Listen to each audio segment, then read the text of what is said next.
So when a situation happens, you can go, wait a second. I've been down this road before. I don't need this drama. I'm going to walk away from this. And I'm going to take a couple of deep breaths. I'm going to go do some yoga, and enough is enough.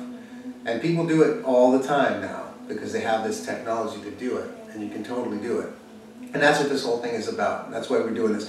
We want to get more energy so that at the moment that thought comes in and we can go, no fucking way, not again. And then just start breathing and go, all right. And then you start to see the whole thing starts to change. When you just stop reacting to stuff, that's the key. If you can stop reacting, it's all reaction. And if you can stop reacting to these fishing lure thoughts that are pulling you into the subconscious thought forms, if you can do that, then you have enough energy to start choosing the thought you want to energize and going in that direction.